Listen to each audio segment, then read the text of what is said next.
Thank you all. Nice to see you all.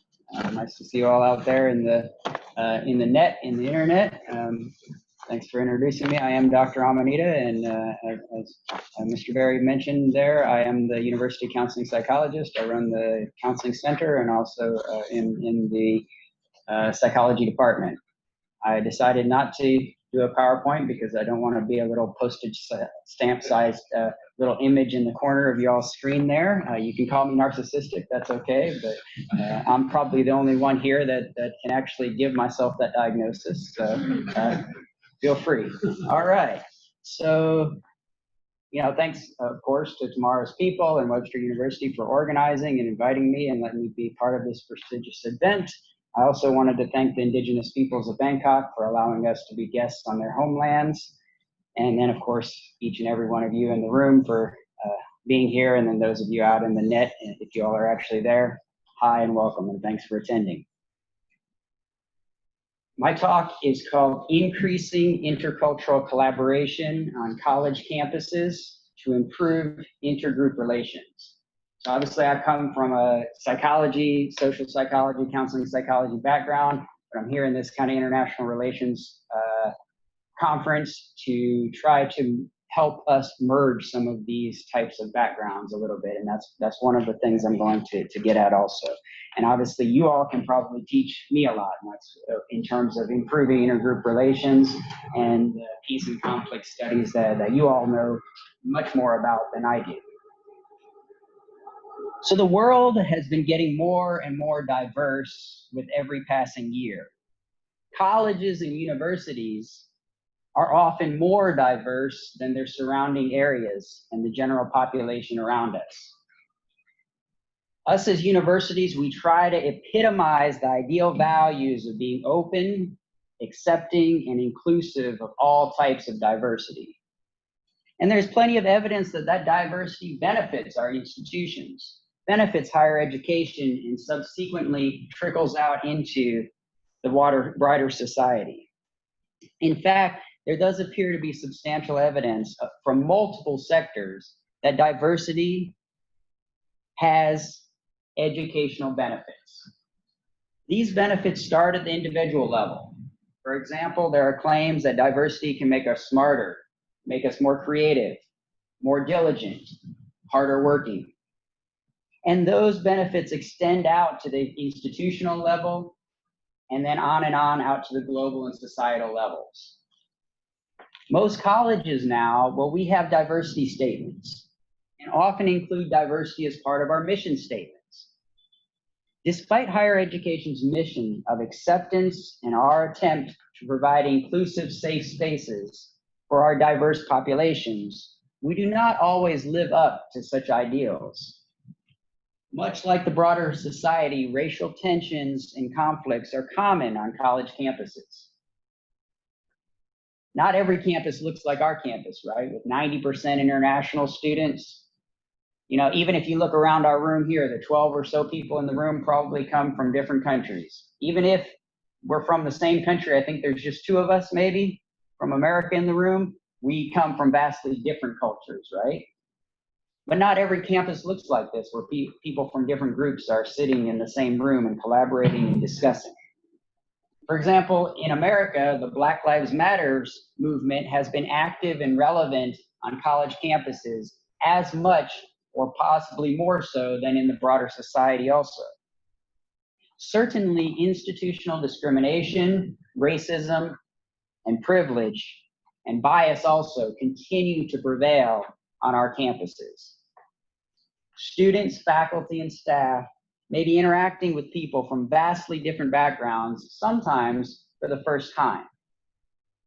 While this has generally been seen as beneficial, particularly in an increasingly globalized economy, it also poses substantial challenges, such as when tensions erupt into conflicts between groups. Now, every relationship and every institution and organization, etc., as you all have already pointed out in this conference, has inherent conflict. At least it should, right?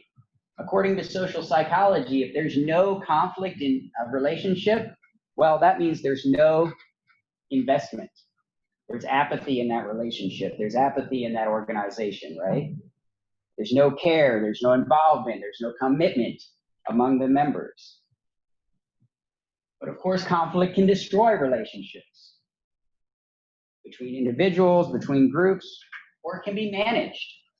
And that's our task, right? How do we manage relationships so that then we can use that conflict to build stronger relationships? There's already substantial supporting evidence that prevention and conflict management strategies can help universities do the latter. That is, increase intercultural collaboration and build stronger relationships. This paper begins to address the following question: how can the fields of peace and conflict studies, you all, and my field, social psychology, counseling psychology, come together to offer practical solutions for increasing intercultural collaboration on college campuses to improve intergroup relations, and then thus hopefully starting in our ivory towers, going out into the broader world. These two fields are already working on these issues, as we can witness today, and I can say, if you don't know, and you probably already do know because I know you all borrow a lot from psychology already in your fields, that we're working on these. It is proposed that should the two fields ramp up our collaboration, the individuals involved in higher education, the institutions themselves, and greater society will benefit in a number of ways. The knowledge and practices these fields have to offer are likely to reduce intergroup conflicts on campuses while improving relationships via intercultural competencies and collaboration across diverse groups, much like what we do at Webster University, Thailand, at least what we attempt to do. Now, intercultural dialogue has been shown to decrease tensions between different groups on college campuses. We know that, and many campuses engage in intercultural dialogues. But this paper proposes a more active approach. Dialoguing may not be enough. Such an approach could include intentional intercultural collaboration programming.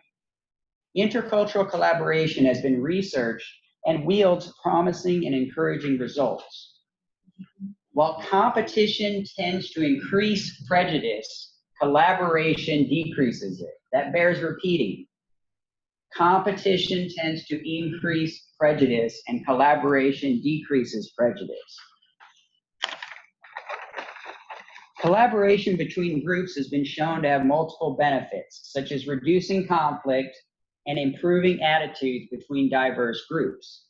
For example, Israeli Jew and Palestinian Arab teens, groups with long histories of prejudice and violent conflict between them, have experienced positive and long-term improved intergroup relationships and attitudes and behaviors after spending as little as 3 weeks collaboratively in camps. In the famous sheriff study back in 1966, boys were first induced to hate each other. Boys they were separated into two separate groups, even though they came from similar neighborhoods, and they were induced to hate each other. And then they learned to be besties, best friends, after experimenter-induced situations forcing them to collaborate. Right? First hating each other, then actually becoming great friends and laughing and all going home together on the same bus as good friends.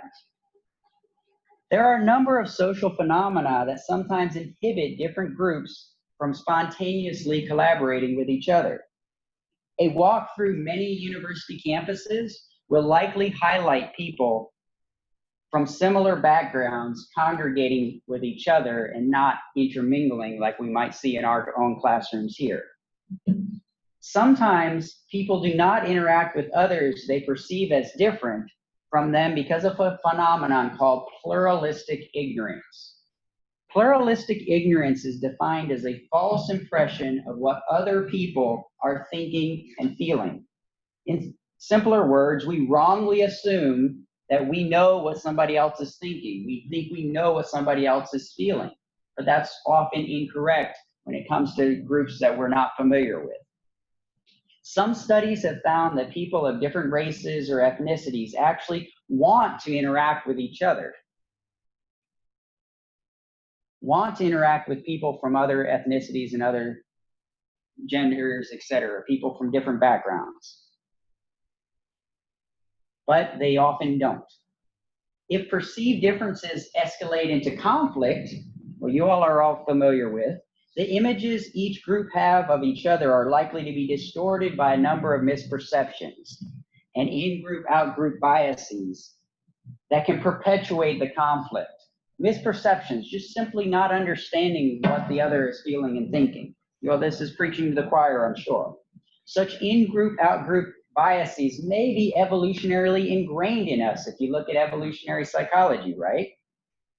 These kind of in-group, out-group biases maybe protect us from threats of others, threats of people that are enemies of us. But most college students, you students in the room here, you don't pose real threats to each other. Just because you have a different color skin, or you speak a different language, or you have a different religion or a different sexuality, you're not real threats. None of you are going to really kill each other. In addition to pluralistic ignorance, another reason groups sometimes avoid contact is because of the anxiety we feel about the unknown, about the others. We don't know how we're expected to behave with other outgroups sometimes because of lack of contact. So collaboration and the close contact people have with members of the outgroup can help reduce that anxiety. It can further help increase empathy and the ability to understand the perspectives of other people, thus reducing that perceived threat of the unknown, of the other. As they get to know each other, they compare their perceptions of each other, and that pluralistic ignorance goes down. And they're likely to realize that both groups tend to have similar attitudes, that they're actually less likely to be rejected than they initially thought by the other group members. And this will further reduce that anxiety. Oftentimes, attitude change follows behavior change. Again, attitude change often follows behavior change. So if we can target behaviors, we can then change the attitudes. If colleges can get groups that ordinarily would not interact with each other to collaborate, there is a greater chance that they will have more positive attitudes about other groups after they engage in positive behavioral interactions. By getting college students of different groups to intermingle and collaborate, they will likely realize that many others are like them. They will have an interest in getting to know each other more. Universities, we can be at the forefront of this. We can develop programming that enhances collaboration and cooperation between groups. From college administrators, welcome, speaking of which, to students, to everyone in between, we all can potentially benefit from the use of scientific literature to develop empirically based programming. Much like what the experimenters did in the sheriff study, universities can create external challenges that get members of different groups to work together to overcome them, right? One of the things in the sheriff study was they had a bus breakdown, and they actually had the two different groups have to push the bus to get to camp, right? And so it was a fake breakdown, but the students didn't know that. They collaborated and they got closer. For example, we once organized a bike building activity that required students from different groups to collaborate in order to exchange parts and tools to complete the task of building a number of bicycles as one full group. At first, the different groups, they thought that they were going to compete, like most activities happen. There are competitions between groups. So different groups, they were 7 different groups, and they got together and they had a pile of bicycle parts and tools. But what they didn't realize is that one pile of parts had 2 front tires and 2 seats and no back tire and no handlebars. And so they actually had to, in the end, collaborate with every other group in the room in order to build these 7 bicycles. Based on both anecdotes and from participant observation, many students increase their interactions and liking for other students from other groups different from themselves after this activity. Such practices could be infused campus-wide, starting at orientations and being integrated into classrooms, sports, clubs, and other extracurricular activities and events. Implementing such programs seem to align well with college students' values of inclusiveness, inclusivity, and acceptance, and are likely to have long-term payoffs for all stakeholders. So lastly, I urge two things. In a parallel process to my encouragement of collaboration between different groups and the potential benefits of that collaboration in universities, I propose more interdisciplinary collaboration between you and I. One of the reasons why I'm here at this Peace and Conflict Resolution Conference, the only psychologist here, right? I'm here to learn from you all more than tell you my ideas, because I think you already know these things. So I propose more of that interdisciplinary collaboration between peace and conflict and social psychology fields. And we probably, much like the pluralistic ignorance between groups, we probably have more in common than we initially thought. That is, if we can actually sit down and understand each other and communicate and have the same language. So we have the power to improve intergroup relations and reduce tensions through collaboration. Peace and conflict studies, along with being an interdisciplinary field in itself already, you already borrow a lot from psychology. I know that because I've looked at your studies a little bit. But we, again, can learn a lot as social psychologists, can learn a lot from you all. And then we can collaborate. Such multidisciplinary collaboration might exponentially increase our empirical base and offer practical advice that will improve collaborative programming on college campuses and extend further out into the broader world. And number two, my second goal here, we can do empirically backed programs. Once these relationships are more firmly established, we develop programming on college campuses to increase the collaboration. Then we have to do what professors do. We need to research it. Quantitative, qualitative, longitudinal studies to do program evaluation to see if it's working. Is it empirical? If not, let's back up and try something different. Maybe my last thought here is maybe we can harness this current global COVID-19 pandemic for my cause. Actually, I shouldn't say, I should say our cause, right?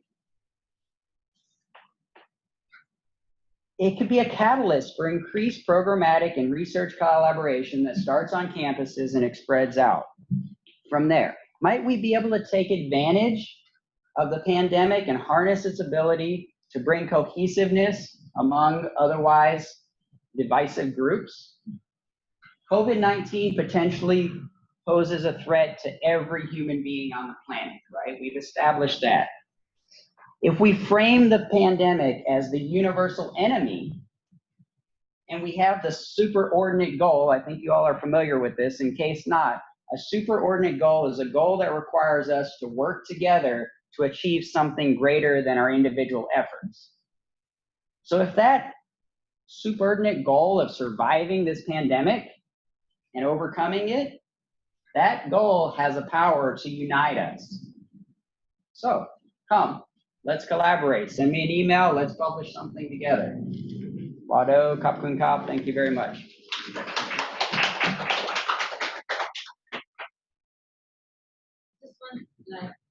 Here's the thing, I agree with everything you said. I believe in dialogue. I myself excited the idea. I appreciate the dialogue with Palestinians, and I cannot express how much. But there is one phenomenon that I cannot ignore, and it's very wide. There is certain people can hear it. Well, Look, Just for one. you know, how else would you define it? Because there is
I think we lost the sound, or is it only me? Vlad, we don't have video or sound. Okay, now we do have a sound. Oh, no, we don't. Yeah, sorry. I hear you, Conditional, but I don't hear. Is there? I guys, I just getting up for the time, going there, coming back, just sit right there. Lots of that. I'm good where I am. Okay, we hear you. Summarize it. It's just like, freedom of speech, trust in institution, actually creating a productive dialogue. Because I can guarantee, even if a bus breaks down, there are certain groups that will still be standing in the side saying, okay, you take that side, and then we will take that side. So how do you raise this trust in the institution when we have this phenomenon occurring under the institution's process? Yeah, so the basic question here is, how do you trust institutions, and when when there's dialogues, right? Dialogues going on, and there's still going to be some people that may not trust, and then there's also the idea of freedom of speech, right? Certain people have freedom of speech that can be hateful to other groups. And I think it's a really good question. And, I'm not sure that I have the power to fully answer that, but I think others in the room, I think that's part of the invitation to the collaboration and expertise in terms of the peace and conflict ideas that you all can bring. I think that it can start from the institution, though, right? Like I said, you're bringing up, well, discussions, dialogues. I'm proposing something above and beyond that, so that it becomes a normalization, so that every individual in the institution is exposed to these collaborations, to the mixing of the groups from day one in orientation, as I mentioned in the talk, right? So we're talking about actually actions, getting people to do things together, right? And you share the example of the bus, right? The bus breaking down. And yeah, that is possible. That there are going to be people, this group goes on this side, this group goes on that side. But if you have that become a norm in the institution, that it's common. Of course, it's okay for people from their own groups to spend time with their own groups. It's okay for them, to be familiar and comfortable with those people, with their languages. But we also want to normalize that it's also encouraged and normal to break outside of your groups, outside of your comfort zones. And so that becomes, I think, something that we can kind of standardize across the entire institution. Hopefully start to build that trust between the groups and the trust between the students and the institution, obviously, also. It's a really good question. I may not have all the answers, but I think others in this field do. Any other? We talked about how collaboration can increase or decrease biases and certain tensions that different groups have with each other.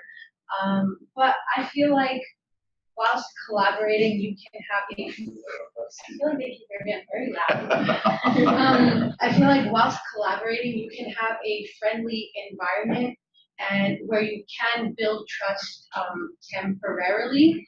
Like currently, like I can be in a group with all these people and be nice to them, but I don't necessarily have to like them outside of this room. Not that I'm saying I don't, but you know what I mean. So like how does because you encourage that a lot, I feel like collaboration doesn't necessarily lead to reduction in biases and tensions between certain groups of people. So if you can expand on that, I don't know if that's a question again. Right. So her question, if you all didn't quite catch that, how can it expand more than just that moment of collaboration? And then when you leave the room and you no longer see and talk with them. And part of that, I mean, that goes into kind of, discrimination and racism and bias literature that social psychology can talk about and is a little beyond the scope of this. But one of the things is developing real connections, real relationships, right? So through that collaboration, if you add somebody on Instagram, right, and now you're following their stories and they're seeing what's going on in their world, maybe eventually you actually meet with that person again. You start to see that person as a human being, as somebody similar to you, maybe with somewhat dissimilar ideologies, and then that can reduce as you increase your number of kind of friends, real contacts with real people in the other group. I think that's probably the simplest answer for that. Have you given any thought to the opposite side of that? In the sense that a lot of difference perception is actually based on the fallacy of similarity. People tend to think because they look like me, they are like me. And that's where a lot of the problem sits, more so than that they don't look like me, I don't like them. So is there any way that that sort of inherent bias toward people who look like you because you assume they are the same as you can be dealt with? Because I think that's a bigger problem in the sort of foundational aspect of this.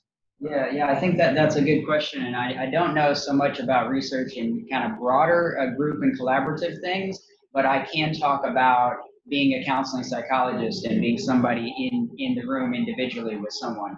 And what you're talking about happens a lot, right? When you get somebody that maybe is a similar age, same gender, same race as you might over identify with that person and think that you know their experience. And that can often invalidate, right? If I'm a counselor and say, oh, I know exactly, I'm also a male in my 30s from America, I know exactly kind of what you're experiencing. Well, that just invalidates that person, right? So what we would do in that situation is we would want to hear from them instead.